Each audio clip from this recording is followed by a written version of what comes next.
لا حول ولا قوة إلا بالله العلي العظيم. حسبنا الله ونعم الوكيل، نعم المولى ونعم النصير. الحمد لله الذي هدانا لهذا وما كنا لنهتدي لولا أن هدانا الله.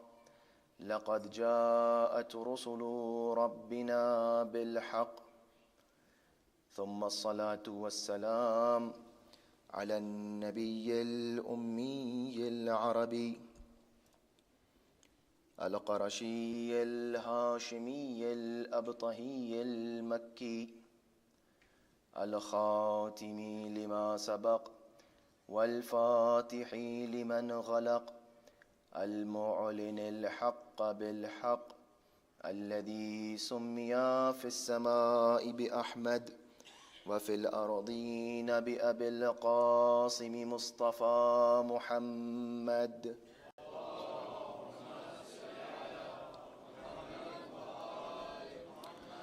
وأهل بيته الطيبين الطاهرين المعصومين المظلومين، الذين أذهب الله عنهم الرجس وطهرهم تطهيرا.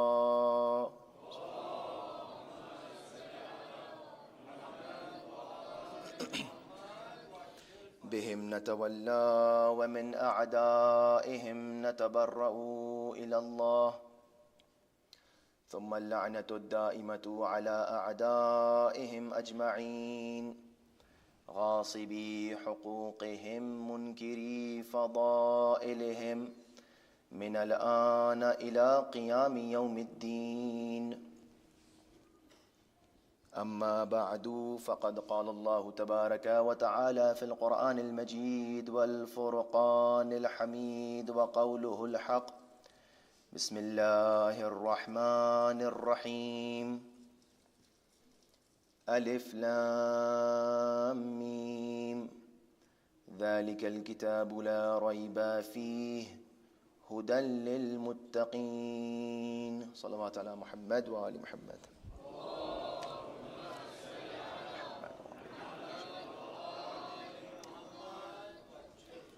Let us all bless our gathering with a louder salawat ala Muhammad wa ali Muhammad.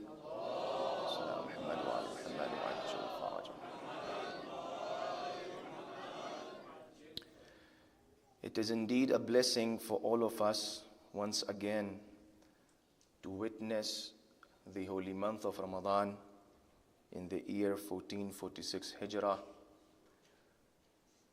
This month is special because it is better than the rest of the months, as the Holy Prophet said.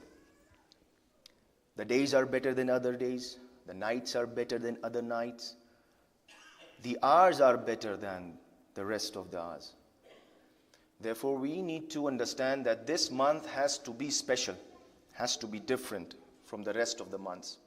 And this Ramadan specifically has to be different from the Ramadan that we had in the past. So this is a blessing for all of us to understand that there were so many people, mu'mineen, that we knew are not amongst us this year. So this is a great blessing. We should thank Allah subhanahu wa ta'ala. And I'm also thankful and I'm humbled to be invited here between the mu'mineen and mu'minat of Nairobi Jamaat. Inshallah I pray that we have a spiritual, full of worship, full of obedience, full of barakah, the holy month of Ramadan. Before I begin, would like to point out to 3 or 4 important points before I get into the lecture and the topic that I've been assigned to. First important point, that these lectures are going to be for 30-35 minutes, not more than that.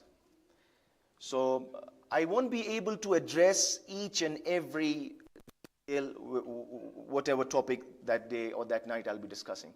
So I will request all of you to understand that these things are not only the things. These can be the starting point for you to go and research more, first. Second, since I will not be having enough time, there might be things left out, and I encourage especially the youth, everyone, the elders also, to please, if there is anything that you need to ask that is not clear to you, please ask. Please don't hesitate to question. Please don't hesitate to ask me. I'm always there. And this will also give me a good feedback, and I will better understand my audience. And this is how we can, the rest of the nights, we can have a fruitful discussion and a productive one. Second point, third important point, since I'll be discussing ethical topics, vices, values, ethical, moral values. So these moral values are going to be very common things, Sometimes they are so common that a person might think that Maulana is addressing me. So I might be talking about ghibat, I might be talking about takabbur, I might be talking about something. So please don't take anything personally. Because, things are there in every society. Things are there in every community. It's within us, and it's important to discuss these issues. Now, don't think that, 99% of the mu'mineen here, I don't know them, and many of you don't know me. So, we are new to each other, and I don't know. But I'm sure that there are certain things that need to be discussed, and inshallah, let me just, why am I saying this? Because I had a very, not to say experience, but I had an experience. One day, after my sermon, after my khutbah, someone came to me. I was talking about the fights between siblings, brothers, sisters, and I pointed out this issue that, you shouldn't fight. The brothers, the elders should respect the young ones. The young brothers should respect the elder brothers. And if you are a brother in between the two, you have to respect both. And don't fight over house, property, earth, this and that. I was talking very general. And right after my khutbah, someone came to me and he said, Maulana, who complained to you about me? So, he made it so obvious, and things might have been and he was relating everything to himself. And I did not know that person. So he himself came and revealed it to me. So please don't take anything personally. These are all the guidings of Quran, the teachings of Ahlul Bayt alayhimus salatu wassalam. But please don't hesitate to question. Don't hesitate. We cannot have question and answer between these sessions, but we for sure can have sittings and discussions and interactions after my lecture and my majlis. So I would encourage everyone to with whatever means, you might text me, or you might call me, or right after majlis. Please recite aloud salawat ala Muhammad wa ali Muhammad.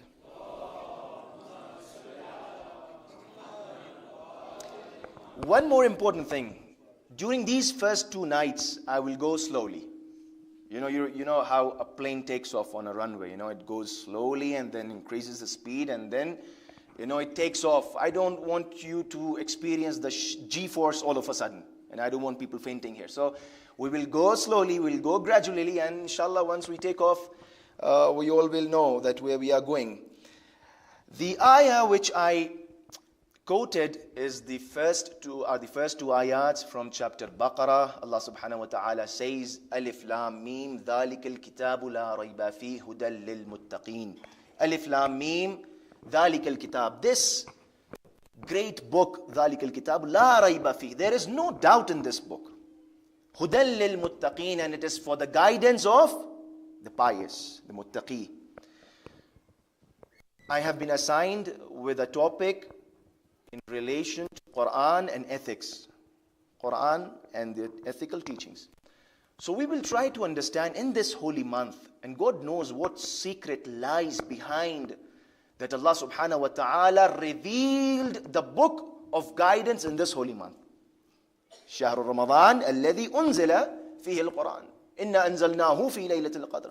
Therefore we are trying to get close to Quran, gain proximity to Allah subhanahu wa ta'ala. And with the help of these ayats and the narration, we will better understand that what are the qualities of pious people and how to improve our akhlaq, how to improve our ethical and moral behavior. Inshallah ta'ala. So Quran says, ذَلِكَ الْكِتَابُ لَا رَيْبَ فِيهِ هُدًى لِلْمُتَّقِينَ. This book is for what? For the guidance of the pious.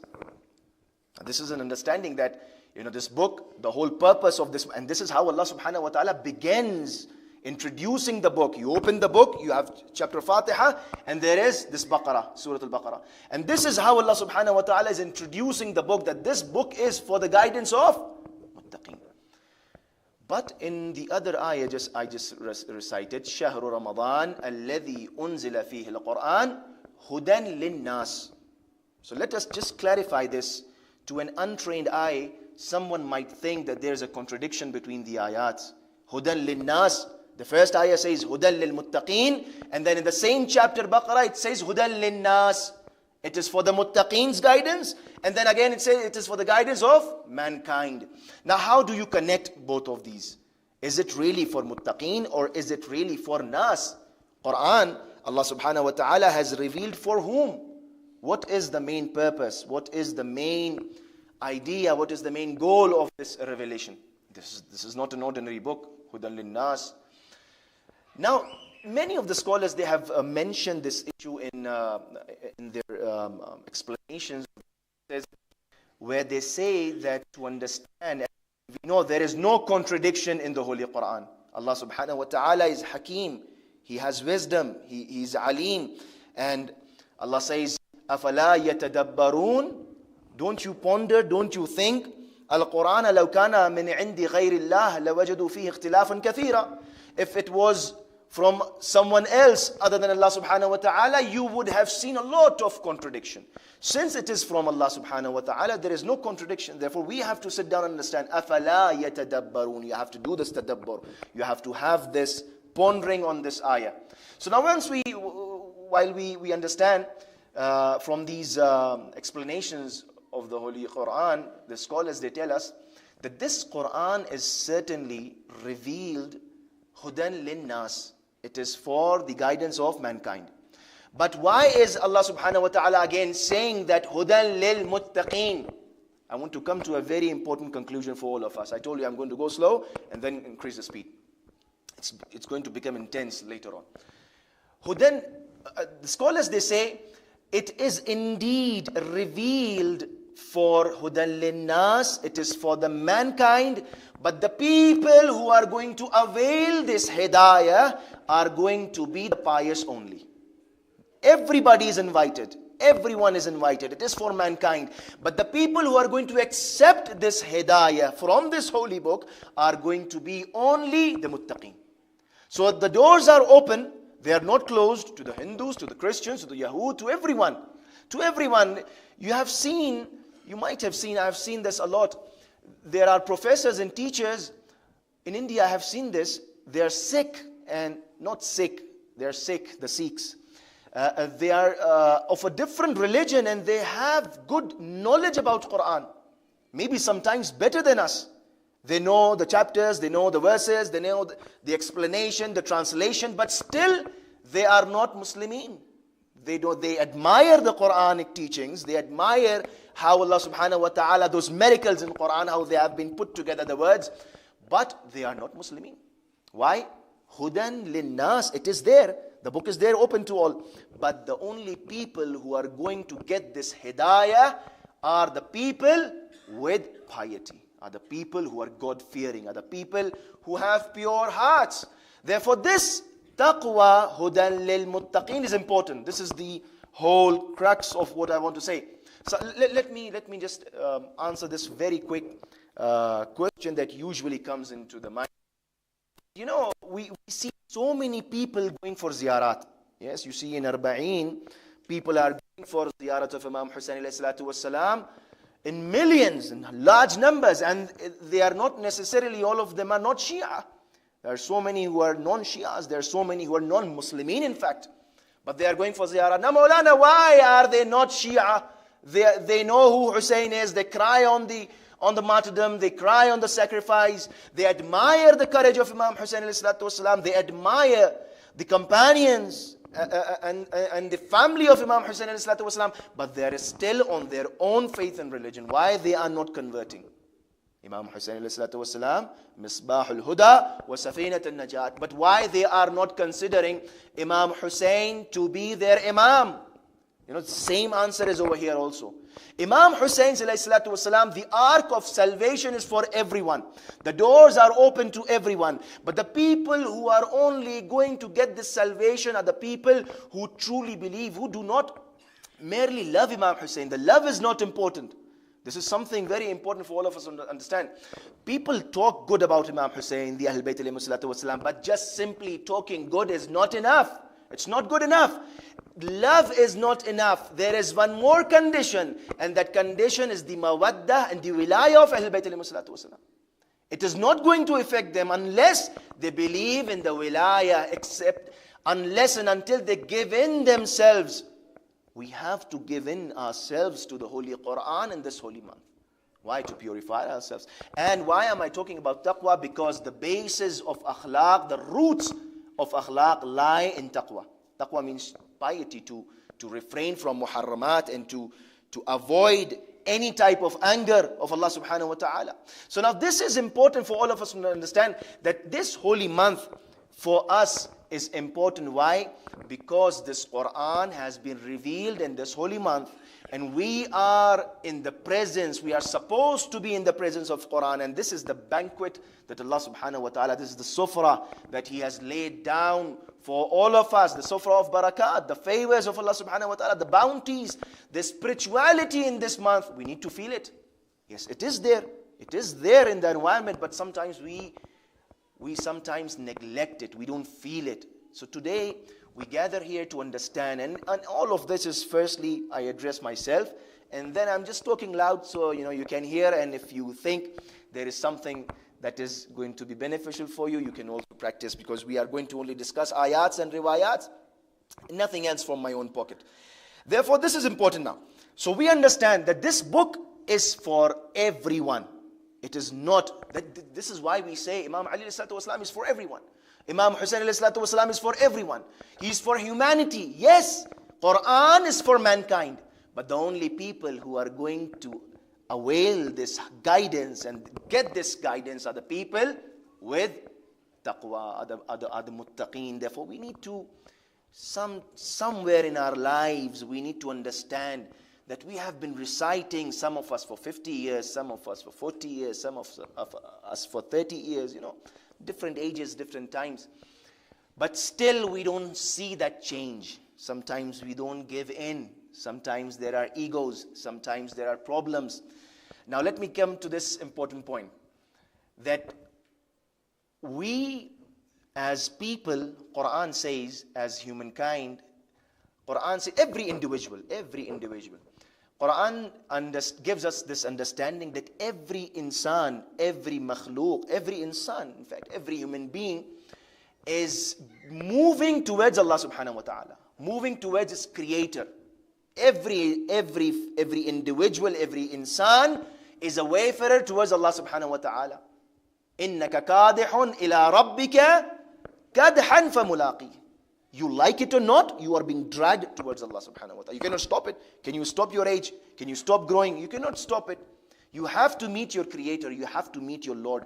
Now, so people who understand, who really believe, who have this faith that we are moving towards Allah subhanahu wa ta'ala, they prepare themselves. They prepare themselves to meet Allah subhanahu wa ta'ala. They really are working hard towards this. Why? Because they do not like any barrier between them and their Creator. They don't like any barriers. They want to remove these barriers. Now, a person in Allah, every individual in his life has 3 types of relations. You might have heard about this. My elders, they know better than me. But just for the youth, there are 3 types of relations. A person has a relation with his Creator. Number 1. A person has a relation with himself, and a person has a relation with the other creation, with the other human beings, with the other creation, with the nature. Now, which amongst all these 3 is the most important? Some of the scholars, they say that a person, if he forgets his relation with himself, is going to end up destroying his relation with others. So it's important for all of us to firstly understand where do we stand in this creation. It's important to understand. It's important to understand our value. Man arafa nafsah faqad arafa rabbah. You know, these topics, these ethical topics are going to be, I will try to make it interesting, not trying to make you, frustrated. But still, I told you, if at the end of the sessions you provide me with your feedbacks, you have this interaction, maybe I can make it more productive. Now, so every person has a relation with himself. Man arafa nafsah faqad arafa rabbah. If you don't have a good relation with yourself, you cannot have a healthy relation with other mu'mineen. It's a fact. Now, this is not the time to give you the proofs. So you have to have a good relation with yourself in order to have a good relation with other human beings. And if you don't have a good relation with other mu'mineen, you cannot have a good relation with your Creator. Therefore, if a person thinks that I am annoying my mu'min brother, or a mu'min brother is not happy with me from his heart, if my mom is not, she's not happy with me, if my father is angry with me, I can rest assured that Allah subhanahu wa ta'ala, I cannot enjoy a healthy relation with my Creator. We need to understand this. Where does akhlaq come in? Akhlaq does not simply mean to not lie. Akhlaq, this is something, they sometimes these things, they overlap. Sometimes there is a value that has an effect on yourself also and others also. Sometimes we think that, akhlaq is something very common. We all know. Why, Maulana, you want to sit and give lecture on akhlaq? We'll know later on that there are so many things that we don't understand.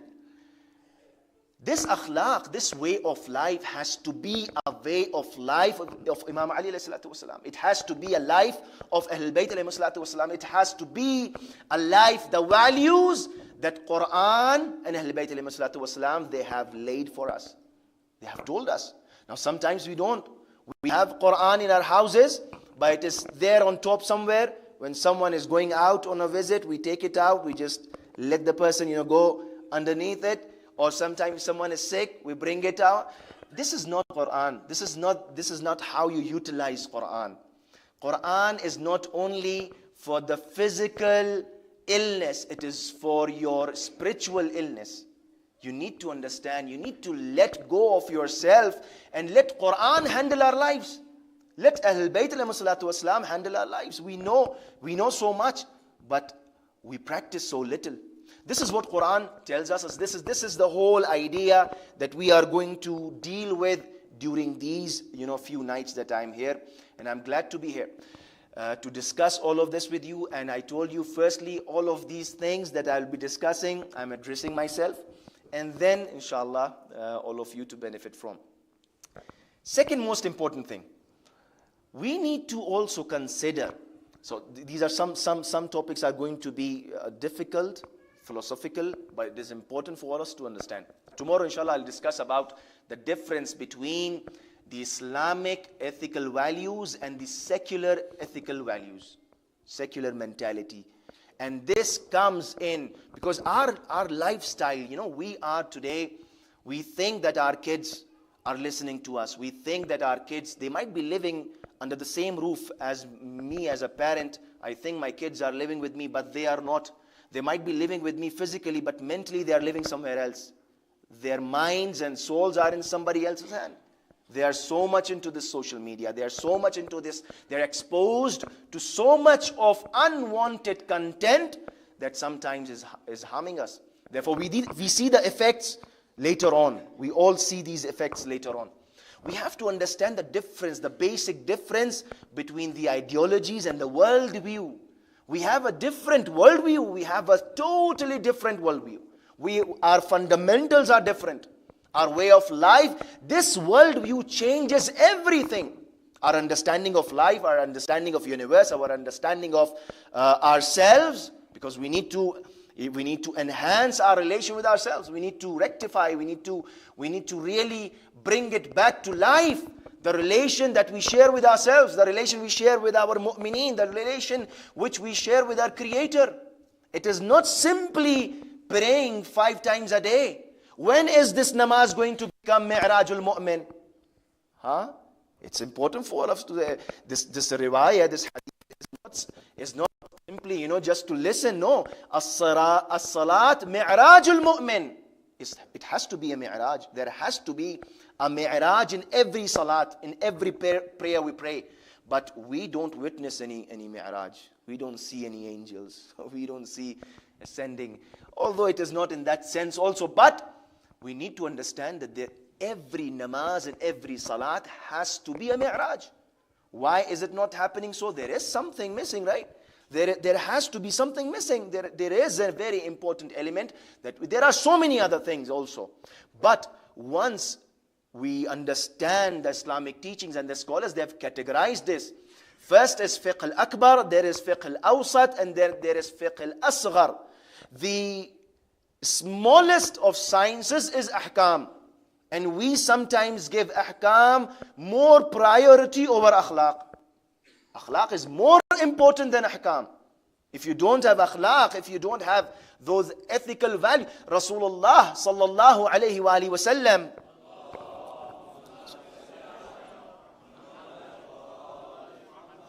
before even he could come and tell people, alcohol is haram, you need to pray, pork is haram, this is bad, that is bad. He came and he stood there between those people and he made them understand that he is sadiq and ameen. That was his akhlaq.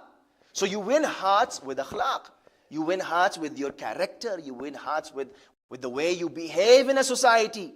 This is I'm not talking about, again, and I'm not going to repeat myself every time. I'm not talking about a specific society or a community or a jamaat.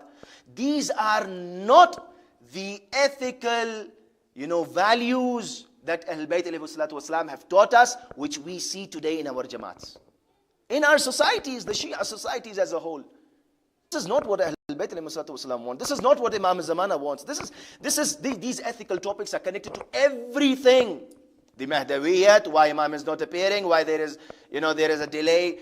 We as Shi'as and the lovers of Ahlul Bayt, we might not have contributed in the ghaibah of Imam Zaman. When we woke up, when we were born, Imam was already in occultation. But are we contributing in the prolonging of the ghaibah? This is something for all of us to understand. And are we creating an environment where we can invite our Imam? And we are only going to do that with a good akhlaq, with a nice akhlaq. Everybody is going to tell, their children to pray, to fast. It is all obligatory. There is no doubt in that. But more important to this is akhlaq. It is the moral values that you have to, a person is not going to see, first of all, even sometimes, you have the best people praying and, going to Hajj, giving out khums, fasting, this and that, everything is perfect. But the same person is bad with his wife. The same person is a bad mother. The same person might be a bad son. Why is that so? Why isn't this namaz, this roza, this fasting, this prayer, this giving out khums, going to Hajj, why is it not benefiting us? Why is it not bringing any change in our life? This is what we want to understand, inshallah, in the coming nights also. And we will discuss more. And we are going to go into deeper, some philosophical issues also during the first 2-3 nights. And then, inshallah, we'll go on discussing the important topics that are lined up and that I have prepared for you, inshallah. And I hope, may Allah subhanahu wa ta'ala give us all the strength to understand the Holy Quran in this holy month. May Allah subhanahu wa ta'ala give us the strength and tawfiq to imitate the seerah of Ahlul Bayt alayhi salatu wasalam. May Allah subhanahu wa ta'ala enlighten our hearts and minds with the love and the wilayah and the mawaddah of Ahlul Bayt alayhi salatu wasalam. May Allah subhanahu wa ta'ala count us amongst the companions of the Imam of our time. And may Allah subhanahu wa ta'ala hasten the reappearance of Imam Az-Zaman, Ajjalallahu ta'ala farajahu al-Sharif. Sallu ala Muhammad wa ali Muhammad.